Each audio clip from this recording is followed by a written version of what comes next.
Alors, on va se transporter dans le temps. Ça commence je vais commencer par la raconter à partir de l'année 1731, donc en septembre, en Champagne.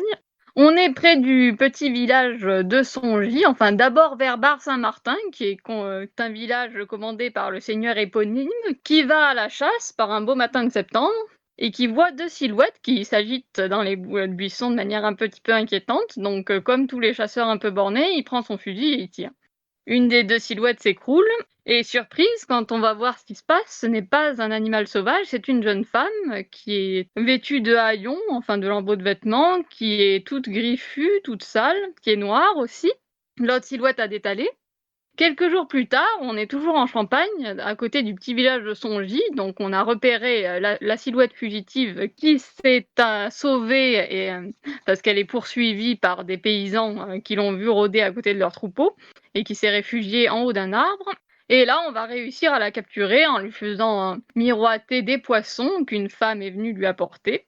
Et on s'aperçoit qu'à nouveau, c'est pas un monstre, c'est une autre jeune fille qu'on va conduire au château du seigneur local qui s'appelle le comte d'Espinot. Donc, cette jeune fille ne parle pas, elle est sale et griffue comme l'autre. Quand on la lave, on s'aperçoit que cette fois-ci, elle n'est pas noire, mais elle a l'air d'être amérindienne. Et elle ne dit absolument rien, donc on ne peut pas communiquer avec elle. À part que, comme elle est plutôt gentille, elle va tout chasser, elle donne des grenouilles à ses hôtes. On va peu à peu essayer de l'humaniser, la laver, l'habituer à manger de la viande plus crue mais cuite, et idem des légumes cuits au lieu des racines dont elle se nourrit. Et elle commence un petit peu à parler, et elle dit s'appeler Marie-Angélique. Mais d'où vient cette Marie-Angélique? Donc, pendant les années qui viennent, en fait, jusqu'à l'année 1750, elle va vivre dans différents couvents en Champagne. Pendant ce temps, il y a différentes personnes qui s'intéressent à elle, en fait, dont la mère de la reine Marie Leschinska, donc la femme de Louis XV, et qui vont la prendre sous sa protection. On va même rajeunir son âge d'une dizaine d'années, parce que on suppose que quand on l'a trouvée, elle avait dans les 18-20 ans, et là, on va dire qu'elle n'avait que 10 ans quand elle avait été trouvée. Donc, une fois qu'elle est venue à Paris, elle va se trouver dans d'autres couvents, mais sa situation va se dégrader puisque sa protectrice, la mère de la reine, meurt. Et elle va se retrouver à la rue en 1752. Là, donc, elle va errer pendant quelques temps parce que suite à un accident, elle a été blessée et le couvent dans lequel elle était hébergée ne veut plus la garder. Donc, c'est la reine, cette fois-ci la reine, qui va la prendre sous sa protection. Et elle va, une fois devenue une des favorites de la reine, rencontrer une dame, Marie-Catherine Eke de Haut-Massel, qui va essayer de lui faire retrouver son histoire petit à petit, et voilà ce qu'on a pu trouver, enfin voilà ce que des différents chercheurs qui ont travaillé sur le sujet ont pu trouver, puisque elle a eu un parcours très tortueux. En fait, c'est un chercheur qui s'appelle Serge Harold qui a travaillé sur le sujet de Marie-Angélique, et donc il a trouvé, son histoire commence vers 1712, en fait, dans ce qu'on appelle à l'époque la Nouvelle-France, donc ce sont les possessions françaises aux États-Unis. Ouais. Donc dans l'état du Wisconsin, une tribu amérindienne qui s'appelle les Meskwaki, les renards, qui se trouve en tenaille, en fait, entre les Français d'une part et les Sioux d'autre part, qui sont alliés avec les Français et donc leurs ennemis, et qui veulent absolument avoir le contrôle d'un fleuve qui passe par chez eux, et qui vont être, donc cette tribu va être quasiment décimée entre 1712 et 1716 par les Français, qui vont quand même épargner globalement les femmes et les enfants, donc, et en faire des servants et des esclaves, hein, et Marie-Angélique, en fait, fait partie d'un lot de ces petites filles captives qui avaient entre 5 et 7 ans quand elles ont été vendues aux Français, et elle est accueillie par une dame qui s'appelle Madame de Courtemanche et qui habite au Labrador, dans le nord du Canada, donc, où son fils, en fait, est commandant du fort de Pontchartrain, parce que cette dame est veuve et elle a 3 filles, donc elle adopte cette petite indienne comme dame de compagnie. Mais là aussi, la situation est très explosive, puisque le fort est cerné par des tribus inuites qui s'en prennent. Oui, d'accord. Il y a encore des escarmouches entre les Français et les Inuits, La bataille, quoi. il y a des otages de part et d'autre aussi. Et donc, en 1720, à l'été 1720, Madame de Courtemanche décide de rentrer en France, avec ses filles et Marie-Angélique. Ils prennent le bateau, qui voyage de juillet à octobre 1720, donc, et faire escale à Marseille. Mais à Marseille, le problème, c'est qu'il y a la peste à cette époque-là, qui a Oui, d'accord. duré pendant 3 ans à peu près. Elle a commencé au printemps 1720. Et donc, le bateau est obligé de est mis en quarantaine. La famille va attendre pendant très très longtemps, jusqu'en fait à l'année suivante, à l'été 1721. Madame de Courtemanche a été obligée de dépenser tout son argent pour acheter sa nourriture, puisque c'était pas compris dans le prix du séjour sur le bateau. Sur le bateau? Ah oui, d'accord, super. Voilà, et dans le port aussi, hein, parce qu'ils sont pas toujours tous restés dans le port. Il y a eu en Ouais, bien plus sûr. pendant cette période, il y a eu beaucoup de bateaux qui sont arrivés. D'après D'après les Et quand textes. elle est enfin autorisée à partir, elle décide de laisser Marie-Angélique en gage à un négociant marseillais, qui a une filature de soie. Et c'est là que, en fait, la piste de Marie-Angélique se brouille, parce que on ne sait pas exactement comment elle est devenue sauvage. Bon, on peut s'en douter, parce que c'est chez ce négociant qu'elle a rencontré la jeune fille noire qui a été tuée. Ouais. Parce qu'on a un papier qui dit que cette petite fille est arrivée de Palestine au printemps, donc on suppose qu'elles ont été victimes de maltraitance et de violence. Tiens, puisqu'on en parlait tout à l'heure, c'est très dans le sujet de la part de cet homme, et qu'elles ont Et donc comme quoi fugué. tout est toujours lié, hein, du coup. C'est ça qui est incroyable. Et donc, en fait, ce qui a favorisé leur retour vers la sauvagerie à ces deux petites filles, c'était que toute la région de Marseille était dévastée par la peste. Les gens ne sortaient pas du tout, Ouais. ils étaient cloîtrés chez eux, on brûlait les morts, donc ça a facilité leur fuite, et le fait donc qu'elles sont montées progressivement vers le nord. Parce que de Marseille à la Champagne, il y a quand même une trotte. Ça leur a pris 10 ans à peu près, mais... Dans le livre qui a été écrit d'après ses souvenirs, qui est disponible sur Gallica BNF, donc, Ouais. elle a indiqué qu'elle ne communiquait pas oralement, enfin, elle n'avait pas de langue commune avec sa compagne, puisque qui venait du Soudan ou d'Éthiopie probablement, et elle parlait donc, elle ne parlait pas français, elle communiquait entre elles par gestes ou en imitant des cris d'animaux. Ils ont Et elle réussi à créer indique un aussi. sorte de langage, à eux 2 en fait, à elles 2 du coup alors. Bah voilà, c'est ça, elles ont vécu comme un petit peu dans une bulle, ni toute D'accord. une société à eux deux, C'est à vachement elles deux. intéressant sociologiquement parlant comme anecdote.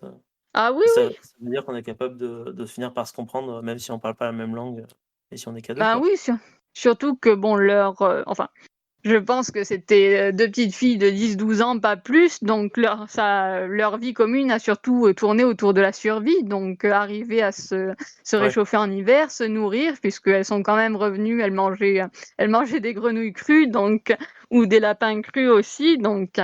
Sacrée survivante. Mais Ouais, oui. c'est clair Mm, mm. franchement, c'est Mmh. pas évident, ouais. Il y a eu des tas de suppositions sur l'origine de Marie-Angélique, notamment parce qu'elle-même, ses souvenirs étaient un petit peu confus, ce qui est normal étant donné toutes les épreuves qu'elle a vécues. Elle se souvenait d'avoir vécu dans un pays froid, elle se souvenait d'avoir vu des morses et des phoques, par exemple, sur la côte du Labrador quand elle était petite, et qu'on l'avait D'accord. déplacée dans un pays chaud, bon, Marseille, et qu'elle avait l'enfermement dans le bateau pendant la quarantaine. Donc, mais elle savait plus le nom des pays, en fait. D'accord. Oui, puis ça doit faire un choc de passer quand même de l'Amérique du Nord à Marseille, c'est pas la même, on n'est pas sur Ah la non, même non, pas. température, quoi. Oui, et puis elle ne se souvenait pas non plus, en fait, enfin, elle a donné, quand elle a commencé à retrouver la parole et la mémoire, elle a dit s'appeler Marie-Angélique des Olives. Donc elle a donné son prénom chrétien et le nom de son dernier propriétaire. Donc elle a jamais donné son nom d'amérindienne, en fait. Pourtant, elle devait en avoir un parce qu'elle a vécu jusque donc vers 6 ans dans cette tribu. Ah, peut-être qu'elle s'en souvenait juste pas du coup, probablement, Ben oui, j'imagine. sans Ouais, doute. oui, j'avais une question. Est-ce qu'il y a des traces comme quoi éventuellement elle aurait perdu en quelque sorte ses souvenirs à cause justement du stress post-traumatique d'une certaine manière? Ou justement à l'époque, parce que ça reste l'époque, ils en parlaient absolument pas, et que ça expliquerait pourquoi est-ce qu'elle a jamais donné son prénom amérindien, etc. Oui, ça, on ne sait pas trop, puisque en fait, comme je disais, c'est pas elle qui a rédigé ses souvenirs. Alors, les souvenirs ont été rédigés par Marie-Catherine Omacel-Lequet et avec des notes d'un savant, Charles-Marie de la Condamine, qui a fait des études qui a écrit des études sur les Indiens d'Amérique, mais en fait, on ne savait pas grand-chose de son état psychologique. On a juste vu qu'elle avait vraiment, en quelques mois, elle a recommencé à parler, à écrire aussi, puisqu'elle avait un petit peu appris à écrire et à se comporter de manière civilisée, même si elle avait toujours une excellente condition physique, puisqu'elle avait appris enfin, mais tous ceux qui l'ont vue ont vu qu'elle avait des aptitudes de gymnaste, quoi, parce qu'elle avait appris à survivre en forêt, mais sur son état psychologique, on n'a pas énormément de sources. Après, il y a un savant écossais qu'elle a rencontré en 1765. Ah ouais? Oui, D'accord. parce qu'elle a rencontré pas mal de monde. Ouais, elle a attiré Un un peu savant tous les écossais, savants James locaux Burn. de Tous l'époque. les savants locaux, exactement. Bah, en fait, à partir de son arrivée à Paris, au moment où elle a été prise sous la protection de la reine, elle a eu un statut un peu particulier. C'est-à-dire qu'à la fois, c'était une femme du monde, donc qui vivait assez bourgeoisement. Elle avait son petit hôtel particulier mais en même temps, ça restait un objet de curiosité, c'est-à-dire même si elle savait lire, si elle savait écrire, si elle n'avait plus rien de sauvage en elle, on voyait toujours en elle l'enfant sauvage, et puis il y avait le fait qu'elle était pas blanche aussi, donc ça se voyait. Oui, c'était plus Elle avait... elle était plus exposée qu'autre chose en fait, peut-être en fait. Voilà, c'est ça. Mais d'un côté, je pense qu'elle n'avait pas non plus trop le choix, parce qu'elle aurait pu aussi finir à la rue si elle n'avait pas... Là, c'est sûr que bon, entre une prison dorée ou être dehors et crever, le choix est vite fait Voilà. malheureusement. On va revenir au philosophe écossais qui donc l'a fait un peu parler aussi sur ses souvenirs, et notamment lui a demandé si elle se souvenait de sa langue maternelle, et c'est lui qui a commencé à dire qu'elle serait peut-être d'origine algonquine, puisque justement il avait étudié les langues amérindiennes, et il disait « Ah, ça correspond là à ce que vous me dites ». D'accord. Voilà, donc ça fait partie de ses travaux qui ont permis de pister, de retrouver sa piste. C'est très intéressant, notamment parce que bon, elle fait partie c'est la seule personne qu'on connaisse qui ait connu une régression vraiment importante et qui s'en soit tirée. Bon, parce qu'il y a le cas de Victor de l'Aveyron qui a été beaucoup discuté aussi. Oui, il est hyper connu celui-là, c'est l'enfant sauvage le plus connu, non, c'est ça? Ah oui, le plus connu, en tout cas en France. Mais après, son cas est un petit peu différent parce que lui, il n'a jamais vraiment été socialisé, donc ce qui explique qu'il n'ait pas pu, par exemple, apprendre à parler à l'âge adulte. Donc là aussi, effectivement, ça pose les figures d'enfants sauvages posent la question, comme on en parlait, de la socialisation et du fait que voilà, on peut pas comparer un cas à un autre. Chaque cas est particulier. Ouais, bien sûr. Puis comme là, c'était en plus un cas de désocialisation partielle, puisqu'elles n'étaient pas toutes seules. Elles étaient à deux, même si elles ne parlaient pas un langage commun. Oui, d'accord. Moi, ça me pose la question où, en cours, j'en ai appris plusieurs des histoires d'enfants sauvages, et où notamment il y en a il y avait pas mal de savants, etc., qui inventaient des enfants sauvages en quelque sorte, et qui du coup faisaient en sorte de réensauvagiser des enfants. Réensauvagiser, ça veut dire qu'ils les laissaient faire leur vie sans leur parler ni quoi que ce soit, justement pour avoir des sujets d'études. Est-ce que toi, tu as pu croiser ça et que ça a été une possibilité avancée pour cet enfant?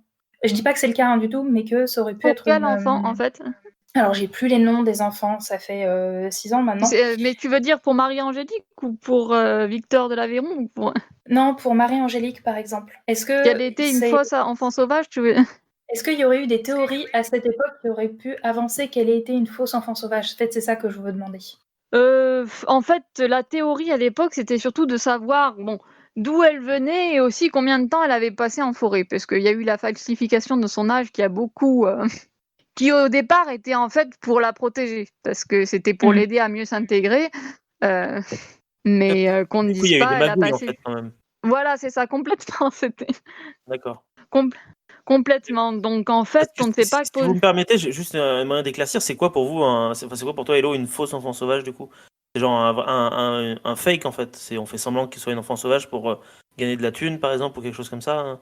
C'était des cas d'enfants qui avaient été récupérés dans des orphelinats notamment, Ah, et où d'accord. les prêtres ou les sœurs qui en fait faisaient exprès de les laisser tout seuls dans leur coin à se débrouiller pour qu'ils redeviennent sauvages et pour pouvoir faire genre ils ont récupéré un enfant sauvage et ils essayent de le resociabiliser pour avoir de la thune en fait. Bah, c'est des histoires de thunes et pas d'expérience en fait. Ouais, c'est ça. C'est pas des expériences c'est ça. cheloues de scientifiques qui font on fout des enfants et on les étudie pour voir comment ça se passe quand il n'y a pas de société quoi. C'est vraiment juste de l'argent. Ouais, non, c'était vraiment des Non cas pas que l'un ou pour de l'autre soit l'argent. bien, hein, les deux sont pourris, hein, mais c'est que ça aurait pu aussi être des expériences sociales un peu cheloues quoi.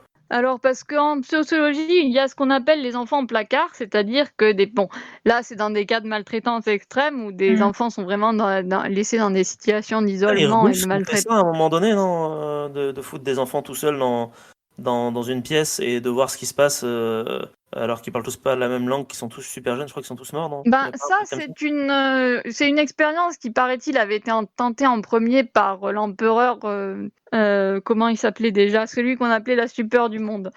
La stupeur du monde? Oula, ça me dit rien, ça, faut que je Frédéric regarde. de Hohenstaufen, je crois, voilà, qui avait tenté cette expérience, mais les enfants étaient morts parce que c'était des nourrissons et ils souffraient d'hospitalisme, c'est-à-dire de ce qu'on appelle le manque de liens sociaux qui empêche les bébés de se développer. Ah oui, c'est Frédéric II, empereur de Saint-Empire romain au XIIe siècle. D'accord, ok, très bien. Voilà.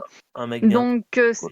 les faux enfants sauvages, il y a eu des fakes, c'était souvent effectivement des enfants, comme j'ai dit, handicapés mentaux ou qui avaient été très gravement maltraités. Donc, D'accord. c'est des personnes qui aient vécu dans la forêt. Après, la nuance est mince puisque le fait d'être sauvage, c'est le fait d'être désocialisé aussi. Donc, que tu sois dans une forêt ou dans Oui, dans bien sûr, une bien sûr. pièce vide, Faut peut-être même Mmh. mieux être dans la forêt en fait, quitte à choisir. exactement, Oui. quitte à choisir. Voilà, et puis, je voulais vous signaler éventuellement, parce que c'est marrant que tu m'en as. Riyad Satouf a écrit avec Frédéric Corbeyran un livre qui c'est justement sur ses expériences scientifiques. Ça s'appelle Petit Verglas, c'est une bande dessinée. Donc D'accord. c'est une jeune fille enfermée par un savant qui l'étudie depuis qu'elle est toute petite. Et effectivement, à part une vieille servante qui a ordre de ne pas lui parler, elle ne voit personne. Et elle va réussir à s'échapper, mais bon. Bon, c'est pas une histoire très gaie aussi, mais il y Et a c'est un une accent histoire, un c'est petit. tiré d'une histoire vraie ou c'est complètement inventé, c'est de la fiction? C'est inventé, mais paraît-il que Ils vont choper des trucs un basé peu à droite à gauche? d'expérience qui ait vraiment été vécue comme en parlait Loïs, quoi. Donc, D'accord, ok. Tu l'as lu toi du coup ou pas? oui, je l'ai lu. Il était à Et la c'est bien? bibliothèque. Oui, c'est bien. Ok, bah écoute, très bien, merci du conseil alors. C'est pas du tout dans son style habituel. Mais bon, après, c'est lui qui fait les dessins, mais pas le scénario. Donc, Ah oui, d'accord, ok. tu peux aller voir sur Internet, tu verras un peu. Les dessins sont plus réalistes que dans sa patte habituelle. Donc. Non mais je veux surtout préciser qui est Riyad Satouf. Riyad Satouf, c'est un auteur de bande dessinée qui a écrit notamment L'Arabe du futur. Voilà, il est surtout très connu pour ça. Et il a réalisé aussi Les Beaux Gosses, un film passable, je trouve, de cinéma. Mais sinon, L'Arabe du futur, Ouais. c'est cool. T'es pas d'accord avec passable? T'as envie de dire nul, hello? Ouais, j'aurais dit mauvais en fait. Ouais, ouais, j'aurais peut-être dû dire. Ouais, ça fait longtemps que je l'ai pas vu, donc ça se trouve, peut-être qu'il a mûri, mais j'en doute. Non. Je me souviens pas l'avoir super kiffé quand il était sorti au ciné. Mais L'Arabe du futur, j'ai un bon souvenir quand même de la BD. Ouais, elle est vachement cool cette BD. Ouais. Oui, moi, je n'ai pas vu Les Beaux Gosses, alors je peux pas comparer, mais c'est vrai que j'aime beaucoup l'Arabe du futur. Donc. D'accord. Il n'y a plus grand-chose à dire sur l'histoire de Marie-Angélique. Après, elle Et est décédée en. oui, voilà, c'est ça qui Allô? m'intéresse.